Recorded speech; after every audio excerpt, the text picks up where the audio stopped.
Imagine for a moment a river. Not a gentle, meandering stream, but a powerful current, surging with life, relentlessly flowing through a landscape of incredible complexity. That river is you. And the water, that's your blood. Now picture this river stretching out, not for miles, but for 95,000 kilometers. That's almost 2.5 times the circumference of the Earth. A network so vast, so intricate, it's almost impossible to truly grasp. Every single second, this river is moving, carrying the very essence of your being, oxygen, nutrients, hormones, to every single cell. A constant, tireless delivery service, operating 24/7, 365 days a year. But here's the astonishing part. It's not a constantly replenishing source. It's more like a continuous loop. Roughly 4 to 5 liters of blood, your life's fluid, endlessly circulating, being refined, renewed, and sent back out. Think about that. The blood that flowed through your hands just moments ago has been on a remarkable journey, visiting your toes, your brain, your heart, all within a matter of seconds. It's a story of incredible efficiency, of constant renewal. This relentless flow isn't silent. It's not effortless. It creates pressure, just like water pushing through a pipe. Your blood exerts force against the walls of your blood vessels. We call that force blood pressure. It's the measure of your river's current, its strength, its vitality. It's not a static number. It breathes with you, rises and falls with every heartbeat. There's a rhythm to it, a two-part dance. First, the surge systole. That's when your heart contracts, squeezing the blood outwards with power, sending a wave of life to the furthest reaches of your body. This creates the higher number in your blood pressure reading. Then there's the pause, diastole. The heart rests, refills, and the pressure gently eases. A moment of quiet before the next powerful beat. For most of us, that dance stays within a healthy range. Around 90 to 120 over 60 to 80. A comfortable pressure, a sign that the river is flowing smoothly. But what happens when the current becomes too strong? What happens when the walls of the riverbed start to weaken? Think about a garden hose. What increases the pressure inside? Several things, actually. You can turn the water on full blast, increasing the volume. You can kink the hose, narrowing the passageway, forcing the water to push harder. Or you can add something to the water that makes it thicker, more resistant to flow. The same principles apply to your circulatory system. If your blood becomes thicker, more sluggish, it takes more pressure to push it through. A diet high in salt can cause your body to retain water, increasing the volume of blood and consequently the pressure. And then there's stress. That primal fight or flight response.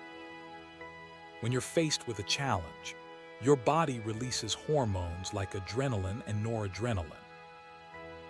These hormones are incredible. They prepare you for action, but they also constrict your blood vessels, making the passageway narrower, increasing the resistance and pushing your blood pressure up. Your blood vessels are remarkably resilient. They're not rigid pipes, they're dynamic living structures. They're woven with elastic fibers, designed to stretch and recoil with every pulse, every surge of blood. They're built to handle fluctuations in pressure. But there's a limit. A point where the constant strain becomes too much. When blood pressure consistently climbs above 140 over 90, we call it hypertension. And it's not just a number on a chart. It's a silent threat, a slow erosion of your body's infrastructure. Imagine repeatedly bending a metal coat hanger back and forth. Eventually, it weakens, it develops cracks. The same thing happens to your arteries under constant, excessive pressure. The extra force creates tiny tears in the delicate lining of the arterial walls. Your body, in its wisdom, tries to repair the damage. It sends in the repair crew, white blood cells, to patch up the tears. But along with them come unwanted guests, fat, cholesterol, and other substances floating in your bloodstream. They latch onto the damaged areas, forming a sticky, accumulating buildup. This is atherosclerosis, the hardening and narrowing of the arteries. It's like rust forming inside a pipe, slowly choking off the flow. And it's incredibly dangerous, because over time this plaque grows, stiffening the arteries, reducing their elasticity, and significantly restricting blood flow. But the real danger lies in the potential for rupture. Imagine that plaque, that fragile buildup on the artery wall. It can suddenly crack, break open, exposing the underlying tissues. And when that happens, your body initiates an emergency response. It forms a blood clot, a desperate attempt to seal the leak. But that clot can become a blockage, completely stopping the flow of oxygen and nutrients to the tissues downstream. If this happens in the arteries that supply your heart, the consequences can be devastating. A heart attack. Cardiac muscle cells, starved of oxygen, begin to die. The pain, the fear, the sense of impending doom. It's a stark reminder of the fragility of life, the vital importance of a healthy circulatory system. And if that clot travels to the brain, a stroke. Brain cells deprived of oxygen suffer irreversible damage. Loss of speech, paralysis, cognitive impairment. The impact can be profound, life-altering. Fortunately, modern medicine offers ways to intervene. Angioplasty, for example, a remarkable procedure where doctors thread a tiny wire through your blood vessels to the obstructed site.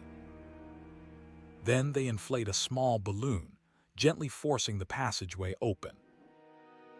Often they'll insert a stent, a tiny mesh tube, to help keep the artery open and maintain a smooth flow of blood. It's like clearing a blockage in a river, restoring the natural current. But prevention is always better than cure. Understanding the forces at play, making conscious choices about your lifestyle, is the most powerful thing you can do to protect your circulatory system. Think about your diet. Limit your salt intake. Choose whole, unprocessed foods. Embrace fruits and vegetables, rich in antioxidants and nutrients that support healthy blood vessels. Manage your stress. Find healthy ways to cope with the challenges of life. Exercise, meditation, spending time in nature. These are all powerful tools for calming your nervous system and reducing the impact of stress hormones on your blood pressure. And prioritize regular exercise. Physical activity strengthens your heart, improves your circulation, and helps maintain a healthy weight. It's an investment in your future health, a commitment to keeping your river flowing strong. Consider your arteries.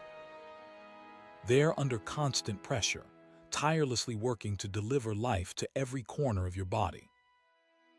They pump a fluid that, while essential, can also be sticky and prone to clogging. And they do this relentlessly, approximately 70 times a minute. Over an average lifetime, that equates to over 2.5 billion beats. Think about that number. 2.5 billion times. It seems like an insurmountable amount of stress, an impossible task. But don't despair. Your arteries are remarkably well equipped for the challenge. They're not fragile, delicate structures. They're resilient, adaptable, and incredibly strong. But they need your help. Your blood pressure isn't just a medical measurement. It's a reflection of your lifestyle, your choices, your overall health. It's a vital sign, a window into the health of your entire being. So listen to your body. Be mindful of the signals it sends. Prioritize your health. Because that river within you, that incredible current of life, deserves to flow freely, powerfully, and sustainably for years to come. It's not just about adding years to your life. It's about adding life to your years. It's about experiencing the fullness of what each day has to offer, with energy, vitality, and a deep sense of well-being. The power to protect your river is in your hands. Choose wisely,